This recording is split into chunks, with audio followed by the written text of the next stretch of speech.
Cashew nut, caper, lemon and Dover sole.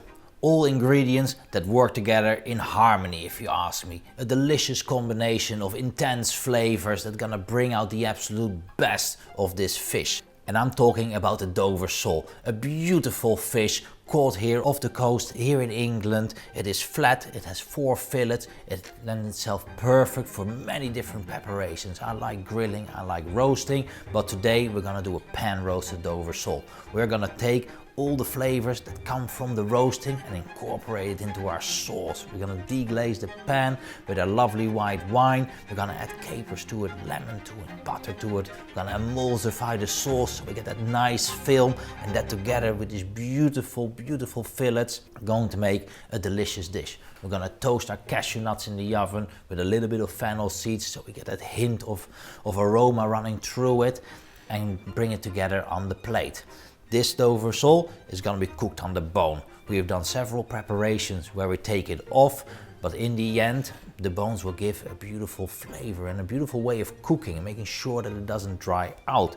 So this preparation here today, it's quite classic. It's a way that I love to cook, and I'm going to show you how we can start this off. But first, we're gonna have to put our cashew nuts in the oven because they're gonna take about 7 to 8 minutes to get a real nice toast. And then we're gonna put them in the milk. We're gonna cook it together with the fennel seeds, a little bit of butter, and we're gonna blend that into a really nice smooth puree.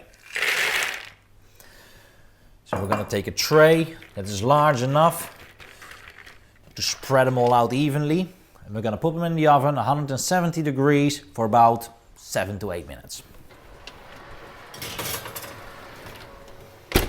And then this is not the way it swims in the sea. Obviously the skin has already been taken off. I've asked my fishmonger to take off the skin. I would recommend you to do the same. If it does come with the skin on, it's no big deal. We would basically take our fish, we'll make a small incision at the bottom where the skin starts. Once it's trimmed on the edges, you can literally pull the skin off and it will become perfect and clean like this. But this one is already prepared, and what we're going to start with is chopping off the head. We want to make sure that we don't cut off any of that beautiful flesh. So the head runs here, and we're going to cut it in at an angle right through the bones and put it on the side. Now we're going to have lots of fins going here on the side that we want to remove. And if there's any impurities in the cavity, we'll take them out as well. With the kitchen scissors, it's going to be really easy to trim this Dover. And we want to cut off quite a bit. Because right here, you can see where the fillets run. All the way along the edge here, that's where we want to trim it. Because once it's been cooked in the pan, it's going to be really easy to take the fillets off. There will be nothing on the side, and it's going to be easier to serve. So with our scissors, we're going to start at the tail end, and we are going to cut our way up to the top.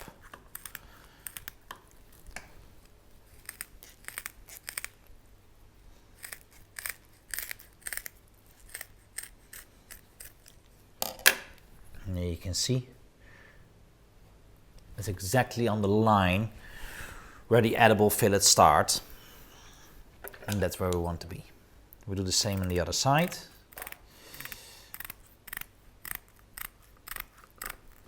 Cut it on the inside where the cavity is. And that's it. Gonna want to remove any bits of blood or the livers. And we can rinse that out a little bit. Because if blood comes in the pan, it will become black and leave ugly spots on the fish.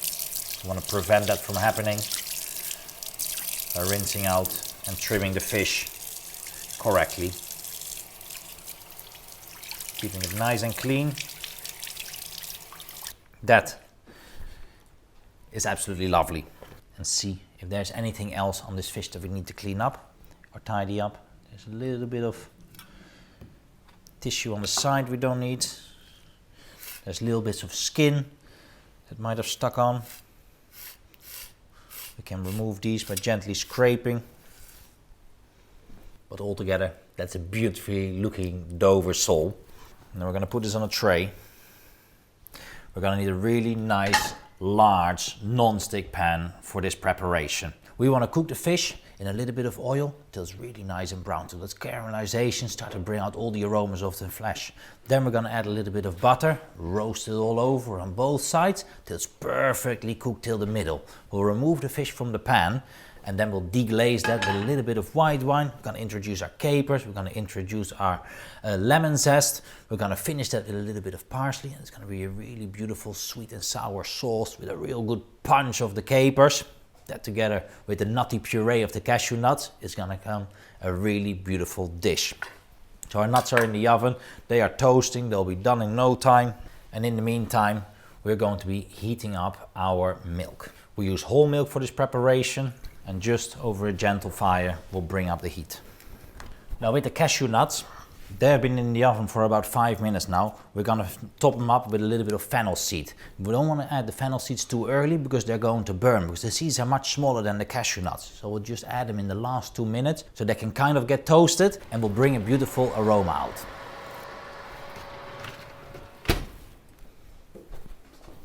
We're gonna prepare our Dover sole by topping it with a bit of oil. Both sides. Well coated. We're gonna coat the Dover sole nicely with oil, and then we're gonna season it with just some salt. We don't use pepper yet because in the pan it will burn and we're gonna leave dark spots and you won't get the nice aroma. We'll finish the Dover sole with a crunch of black pepper so you can get all the aroma and all the flavor to its full extent. We're going to heat up the pan so we can put our Dover sole in and we can start the frying process. So this Dover sole is gonna take about 10 to 12 minutes to cook. So we're gonna start by heating up the pan and we're gonna very gently start with cooking the fish. In the meantime, we'll have our puree cooking. We'll blend that together, and when the sauce is finished in the pan, we'll have a beautiful dish to finish. There's only a few elements to this dish, but when you do them right, it's an absolute stunner. The creaminess of the puree with the nicely roasted fish and that beautiful sweet and sour sauce, all together, it's a real flavor sensation. Something that you would really enjoy on a summery day. Very nice and evenly seasoned on both sides. It's incredibly important that you do this right. With anything that we cook, with anything that we season, we want to be really precise. We want to make sure that the same amount of salt is falling on every single bit. But also think the flesh on this side, on the top end, is much thicker, so it's going to need a little extra seasoning. The tail bit here is going to get salty really quick, so be very careful when you season there, and be mindful when you take your product. Understand where that seasoning is going and how much it's gonna have to season in the end.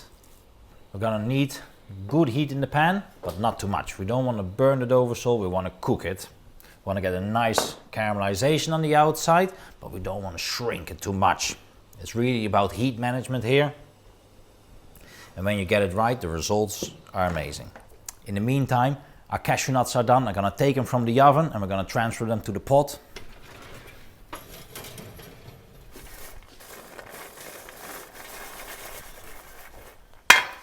And these are beautifully toasted. It has a nice browning all over, very, very equal on all sides. There's no real dark ones, there's no light ones. That's exactly what we're after. We want to keep those nuts, prevent them from burning, but we do want to enhance the flavor by making sure that they have a real nice color. You can smell the fennel seeds as well. It's going to give a real nice touch to this puree. All the nuts can go in there. Give it a quick stir. Now this doesn't require much cooking. We need about 5-6 minutes. Just the perfect time for us to start cooking the fish. While that is simmering, then we're going to blend in the puree. The fish will come from the pan and everything will be ready for plating in no time. So our pan is nice and hot.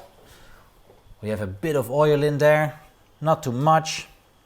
We have a non-stick pan, which is important for this preparation. There's no skin on this fish. We don't want any of the flesh to stick to the pan. And that's what we want to hear. We want to hear a little bit of a sizzle because we're frying. We want to make the caramelization go. Give it a little stir.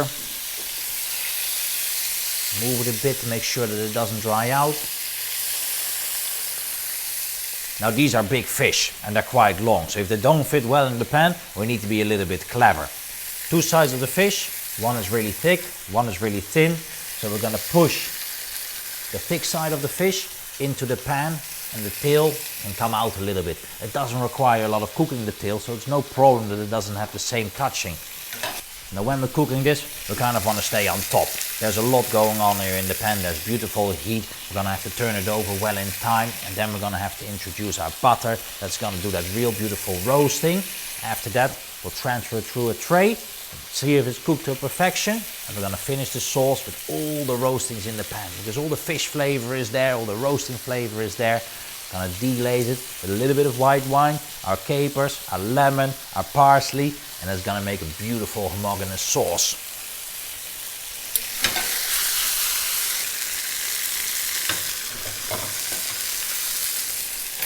If the pan is a bit dry, you can add a little drop of oil. This helps with the flesh to make good contact with the pan and get a real nice even cook.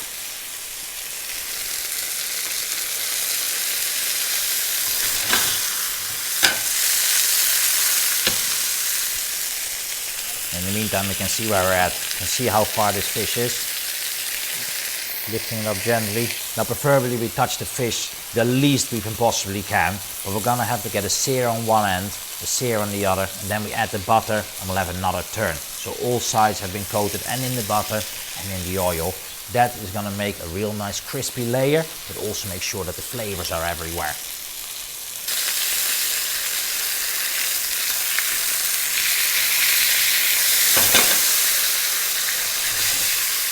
There you can see that looks really, really beautiful. There's a beautiful caramelization on the top. You can see that it is nicely colored. We have lots of flavor in there. We're going to fry a little bit more on the other side. Then we will introduce our butter. We're going to deglaze the pan with the white wine. That's going to make that beautiful emulsion. That's going to make the sauce really delicious. We can chop our parsley, which we will put in the sauce just before serving, because we want to keep that vibrance, we want to keep the green, and it's a very delicate flavor that if it's cooked too long will lose its appeal.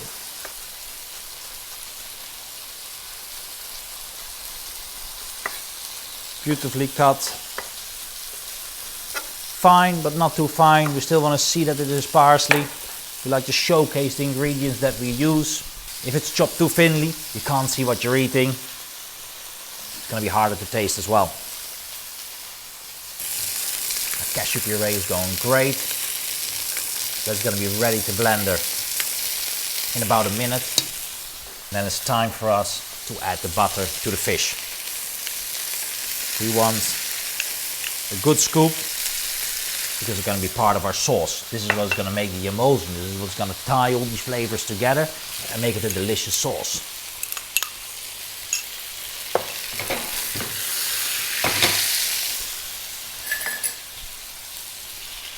Now very important, we want to prevent this fish from drying out. Now this whole side here is exposed, and to make sure that it doesn't dry out, we want to baste the flesh a little bit. We want to take the butter and spoon it over. It's a beautiful technique that really brings out all the flavors, but also prevents the meat from drying out. It's going to go in between the crevices. It's going to be really delicious. You want to see that butter brown a little bit on the edges. That's where all the flavor comes in. That's where the aromas come. That's where you can start to smell really, really great smells here.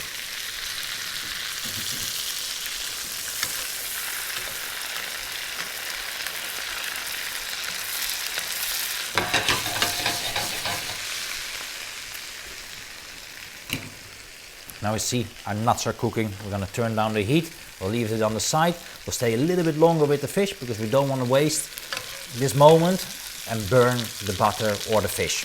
So we're going to stay with it. And once it's done, we'll finish the puree, we'll finish the sauce, and we finish our dish.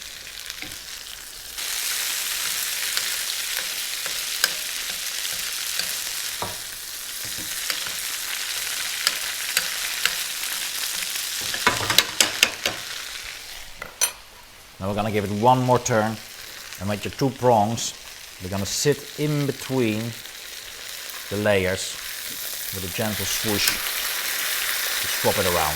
Occasionally it can stick a little bit, that doesn't really matter, that is fine. We do want to keep these bits because they're really delicious, they're really yummy.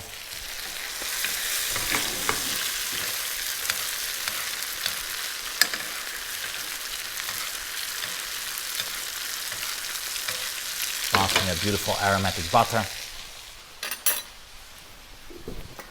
And once this fish is cooked, we're going to take it from the pan and we're going to put it on this oven tray.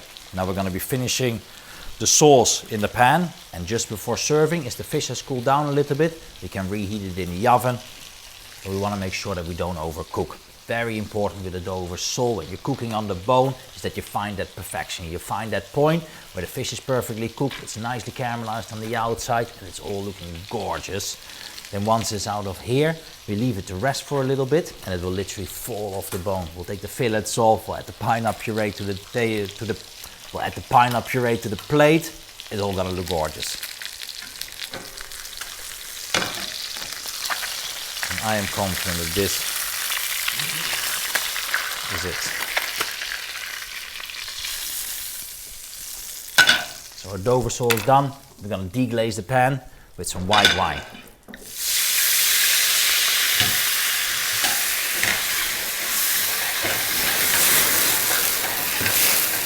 A little bit of theater, a little bit of fire, but that's what it's all about. Now I really want to take all these roastings from the pan because there's so much flavor hidden in there. There's so much flavor packed that we don't want to let anything be left in there. We added the wine, we're going to reduce that. We're going to add the capers, we're going to add the parsley and the lemon, and our sauce will be ready. We're going to strain it just before putting the parsley, so we don't have any bits in there, but we do get all the yummy garnish. So our sauce is reducing beautifully here. You can see this emulsion coming to life, that the reduced wine, the stock and the roastings are all coming together. Then we can add our capers. We're going to add some lemon zest.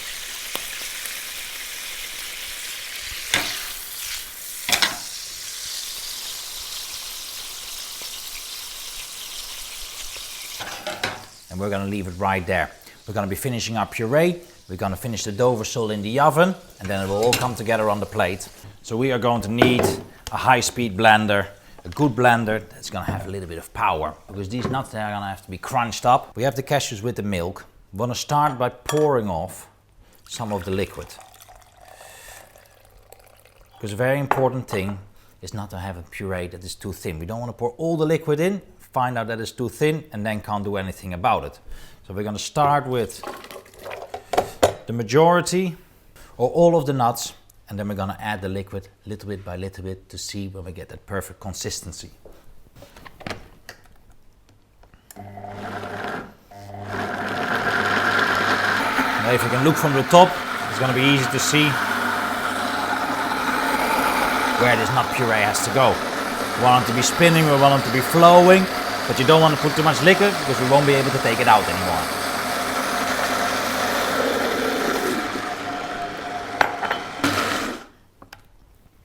Halfway, push down all the bits that are left on the top. Not all the nuts are incorporated yet. I want to have this puree completely nice and smooth. Add a little bit more of the milk.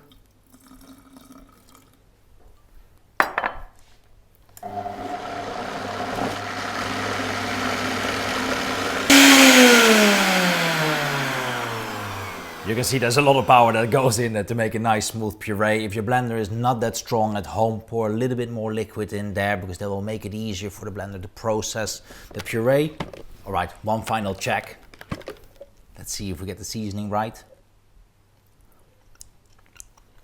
A little pinch of salt. Give it one more turn, and then it's ready to go. You can really taste the fennel seeds in there, which is really, really delicious. And that is great. That one is ready to go. Our sauce is ready to go. We're going to finish our Dover sole in the oven.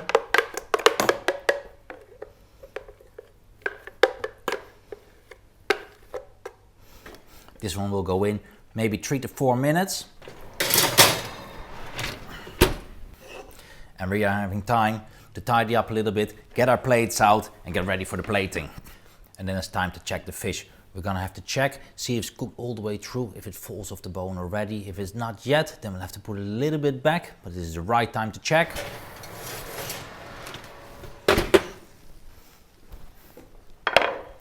That does look stunning, and I think we're gonna be perfect. Now use a small palette knife, you can use a regular knife, you can use a spoon, but we wanna make a small incision on the top, exactly in the middle. Feel coming all the way down to the bone, and then see if those fillets come off yet. And we wanna have it just cooked, we don't want it overcooked, so it can have a little bit of resistance. And this one is perfect. Need a little push, but then it falls off the bone. That is exactly the kind of cook that I am after. I'm gonna free it up a little bit at the tail. We want to be very careful. Try not to break any of the fillets. Gently push it off the bones.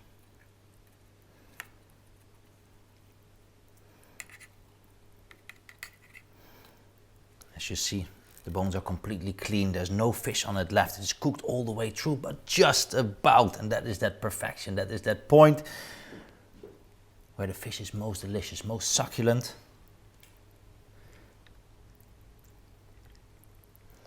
And absolutely perfectly cooked.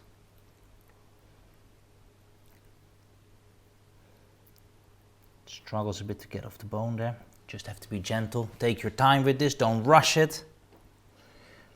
You don't want to break the fillets. Just want to give it a gentle push until it lets go. And there we go. Fillet number 1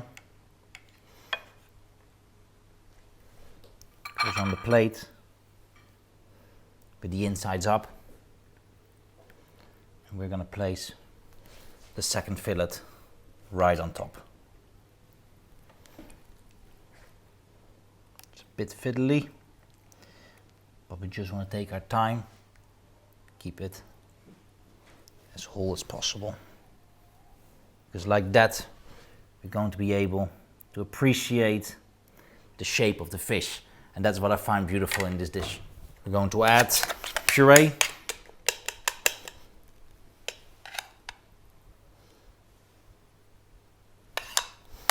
You can do another one.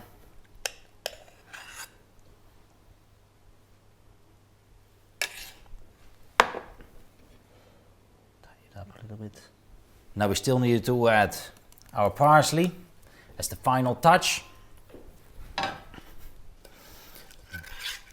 Gently sway it all around and get all those roasting flavors in there. We have the roasting, we have lemon, we have capers, we have white wine, we have a little bit of butter, and this is gonna look divine.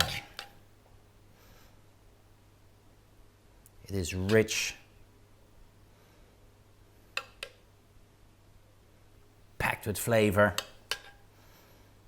And as a final touch, we're gonna add a few little bits of rocket. That's gonna brighten up the plate, and I feel like diving right in. This is incredible. It smells delicious. Everything I love is on the plate. Intense flavors, beautifully made sauce using all the roastings. And there you go. You can do this at home just as easy as I did. Bon appetit.